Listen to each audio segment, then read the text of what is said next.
Hello student, आपका अपने channel teach टेच UP में आप सभी का स्वागत है। आज प्रश्नावली है 1.1 जिसमें क्वेश्चन पहला है। इसके प्रीवियस वीडियो में इस चैप्टर के बारे में मैं बता चुकी हूँ। इस चैप्टर का नाम है समुच्चय।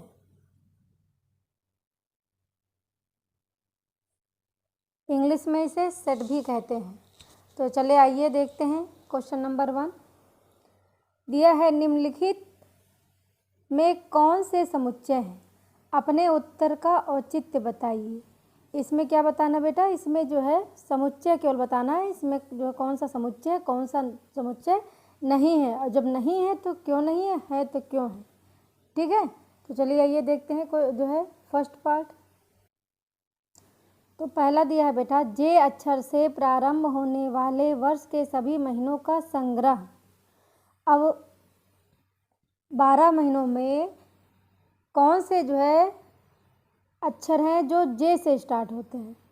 जाहिर सी बात है, जे से शुरू होने वाले महीनों के नाम होंगे जनवरी हो सकता है, जून है और जुलाई है।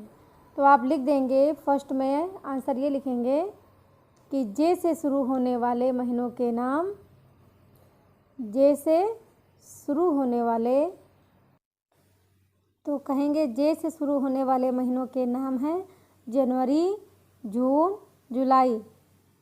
ये तो परिभाषित है, तो ये क्या है? ये एक समुच्चय है। ठीक है, अब इसके सेकंड पार्ट को देखते हैं। अब सेकंड दिया है बेटा, भारत के 10 सबसे अधिक प्रतिभाशाली लेखकों का संग्रह। आप जानते हो प्रतिभाशाली लेखक को परिभाषित नहीं किया जा सकता, इसलिए ये क्या है बेटा? ये समुच्चय नहीं है। तो लिखेंगे बेटा, प्रतिभाशाली लेखक को परिभाषित नहीं किया जा सकता, इसलिए यह एक समुच्चय नहीं है। अब इसका थर्ड पार्ट देखते हैं। थर्ड पार्ट दिया है, विश्व के सर्वश्रेष्ठ 11 बल्लेबाजों का संग्रह। आप जानते हो कि सर्वश्रेष्ठ बल्लेबाज को परिभाषित नहीं किया जा सकता। कहीं सर्वश्रेष्ठ जो है बल्लेबाज को जो है परिभाषित किया जा सकता है, तो ये क्या बेटा? समुच्चय नहीं है। तो आप इसमें यही लिखेंगे कि सर्वश्रेष्ठ बल्लेबाज को परिभाषित नहीं किया जा सकता। सर्वश्रेष्ठ बल्लेबाज को परिभाषित नहीं कर सकते, अतः ये एक समुच्चय नहीं। अब इसका फोर्थ पार्ट देखते हैं बेटा। फोर्थ पार्ट दिया है, आपकी कक्षा के सभी बालकों का संग्रह। तो कक्षा के सभी विद्यार्थियों की संख्या निश्चित होती है, तो ये क्या है बेटा? एक समुच्चय है। तो लिखेंगे कक्षा के सभी विद्यार्थियों की संख्या निश्चित होती है, अतः यह एक समुच्चय है। अब नेक्स्ट देखते हैं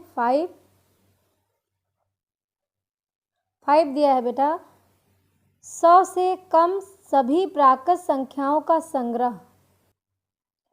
तो क्या होती हैं 100 से कम प्राकृत संख्याएं? एक हो सकता है, 2 डॉट डॉट, ये 100 तक जाएंगी। ठीक है, तो ये क्या है बेटा? एक समुच्चय है। तो लिख देंगे अतः यह एक समुच्चय है। अब नेक्स्ट क्वेश्चन देखते हैं। अब नेक्स्ट 6 दिया है बेटा, सभी लेखक प्रेमचंद द्वारा लिखित उपन्यासों का संग्रह। आप जानते हो लेखक प्रेमचंद द्वारा लिखित उपन्यासों का संग्रह क्या है? गबन और गोदान है। तो ये जो है, ये जो उपन्यास है गबन गोदान द्वारा जो है क्या है? ये परिभाषित है। तो क्या कह सकते हैं? ये जो है लिखेंगे लेखक प्रेमचंद द्वारा लिखित उपन्यासों का संग्रह गबन गोदाम आदि द्वारा परिभाषित है, अतः ये एक समुच्चय है। अब देखते हैं बेटा क्वेश्चन, इसमें 6 हो गया। 7 पार्ट देखते हैं। दिया है बेटा, सभी समपूर्णांकों का संग्रह।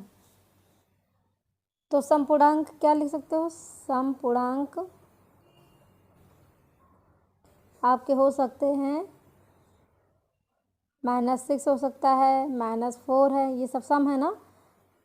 2, 4, 6, तो ये क्या है, ये परिभाषित है, इसलिए यह लिखेंगे, इसलिए यह एक समुच्चय है। ठीक है, आप देखते हैं नेक्स्ट क्वेश्चन। नेक्स्ट क्वेश्चन 8 है, इस अध्याय में आने वाले प्रश्नों का संग्रह। इस अध्याय में आने वाले प्रश्नों का संग्रह। और आप जानते हो इस अध्याय के प्रश्न परिभाषित हैं। जैसे इस चैप्टर में जितने भी प्रश्न हैं वो तो परिभाषित है ना, दिए ही है ना आपके सामने। तो ये इसमें क्या लिखेंगे, 8 में लिखेंगे इस अध्याय के प्रश्न, इस अध्याय के प्रश्न परिभाषित हैं।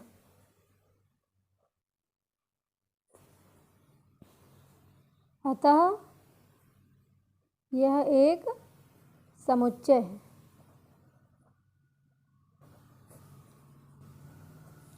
अब नेक्स्ट क्वेश्चन देखते हैं, विश्व में सबसे अधिक खतरनाक जानवरों का संग्रह। अब देखिए, संसार के सबसे अधिक खतरनाक पशुओं को संग्रह को परिभाषित नहीं किया जा सकता, कई परिभाषा दिया जा सकता है। तो आप लिखेंगे संसार के सबसे अधिक खतरनाक पशुओं के संग्रह को परिभाषित नहीं किया जा सकता है, इसलिए यह समुच्चय नहीं है। तो इसमें लिखेंगे बेटा, संसार के सबसे अधिक खतरनाक पशुओं के संग्रह को परिभाषित नहीं किया जा सकता, अतः यह एक समुच्चय नहीं है। अब देखते हैं बेटा नेक्स्ट क्वेश्चन। नेक्स्ट क्वेश्चन दिया हुआ है, मान लीजिए ए बराबर, मतलब कोष्ठक लगा हुआ है, 1 2 3 4 5 6 रिक्त स्थानों में उपयुक्त प्रतीक, इसको बताया था स्पैलन बोलते हैं, अथवा स्पैलन नाट भरिए। तो इसमें करना क्या है बेटा, देखिए इसमें एक सेट दिया हुआ है 1 2 3 4 5 6, इसमें ये डिजिट रखे हुए हैं। ठीक है, अब इसमें देखिए करना क्या है, जैसे ये 5 बिलोंग करता ए, ये ए आपका ये पूरा एक समुच्चय है, ये आपके क्या है, ये अवयव हैं, और ए क्या है आपका समुच्चय है। तो अब ये देखना है, जैसे ये दिया है फर्स्ट 5 और ए, तो अब इसमें बताना है कि 5 जो है ए का जो है, मतलब जो है 5 का समुच्चय ए है। तो देखना ये है कि इसमें क्या लगेगा, अगर इस सेट में 5 होगा तब तो ये बिलोंग करेगा ए में, अगर इसमें 5 नहीं होगा तो ये यहाँ पे लगा देंगे स्पैलन नॉट लगा देंगे, जो संख्या इसमें होगी उसमें लगा देंगे स्पैलन, और जो संख्या इस सेट में नहीं होगी तो इसमें लगा देंगे बेटा स्पैलन नॉट। तो देखते हैं 5, अब देखते हो 5 इसमें है तो इसमें क्या लगा देंगे कि 5 बिलोंग करता है ए में। ठीक, अब उसके बाद देखते हैं 8, अब ये देखना है कि 8 जो बिलोंग करता है कि नहीं ए में। तो अब इसमें देखिए सेट में कहीं 8 है, नहीं है, तो इसमें लगा देंगे स्पैलन नॉट, इसका मतलब 8 जो है कहीं भी बिलोंग नहीं करता ए से। ठीक है, फिर उसके बाद थर्ड देखते हैं, फिर दिया है थर्ड 0 ए। अब बेटा देखिए इसमें 0 कहीं नहीं दिया हुआ है, तो इसमें भी स्पैलन नॉट लगाएंगे, 0 नहीं बिलोंग करता है ए में। ठीक है, अब देखते हो 4 और ए, अब इसमें देख चेक करो 4 दिया हुआ है ना, इसका मतलब 4 बिलोंग करता है ए में। ठीक, इसका मतलब ये होता है कि 4 जो है ए से संबंधित है। ठीक है, अब 5 में दिया है 2 और ए, अब इसमें देख रहे हो 2 है, इस सेट में 2 दिया हुआ है, इसका मतलब 2 बिलोंग करता है ए में, या कह सकते हो 2 संबंधित ए से है।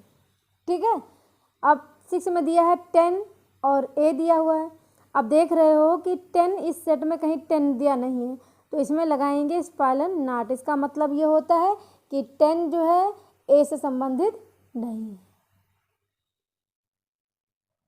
अब बेटा क्वेश्चन नंबर 3 की तरफ चलते हैं। दिया है निम्नलिखित समुच्चयों को रोस्टर रूप में लिखिए। मैं बता चुकी हूँ कि रोस्टर विधि क्या होती है। ये आपका जो है निर्माण विधि द्वारा या गुण विधि द्वारा दिया हुआ है, इसको चेंज करना है आपको किसमें, रोस्टर विधि में। रोस्टर विधि ही तालिका विधि होती है, सारणीबद्ध होती है और सूची विधि होती है। ठीक है, तो चलिए आइए देखते हैं क्वेश्चन नंबर फर्स्ट दिया है a equal to x such that x एक पूर्णांक है और -3 ये ग्रेटर देन का निशान लगा है, x ग्रेटर देन 7।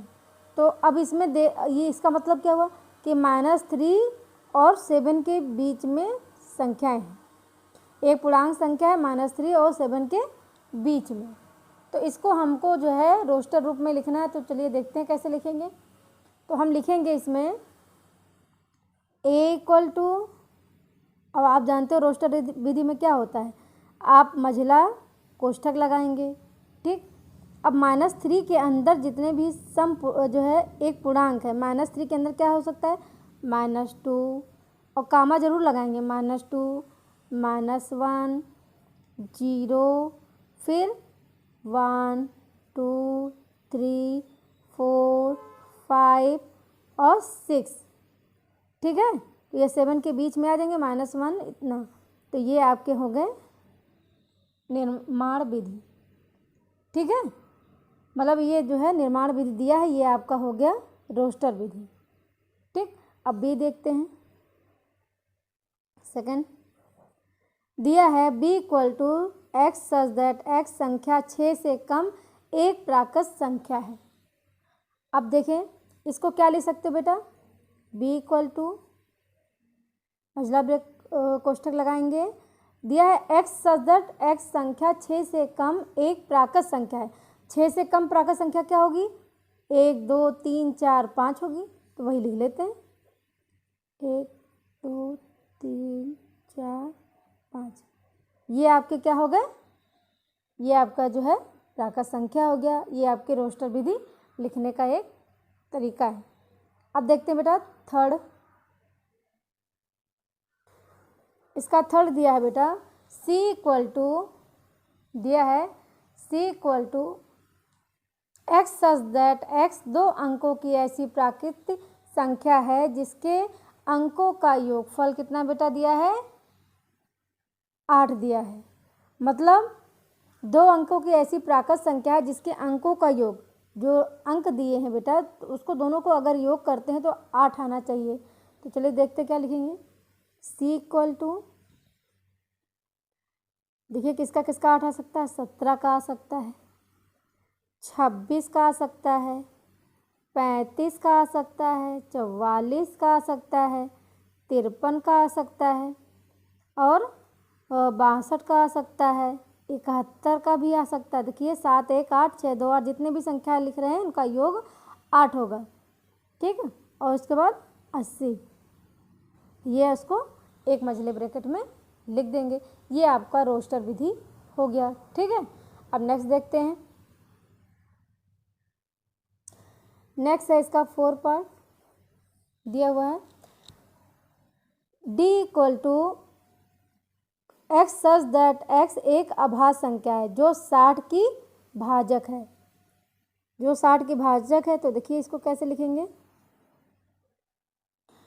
तो इसको जो है बेटा 60 की भाजक, तो 60 को किससे किससे मतलब भाज्य हो सकता है, 2 से भी हो सकता है। ठीक है, और 3 से भी हो सकता है और 5 से भी हो सकता है। बस ये आपका हो गया।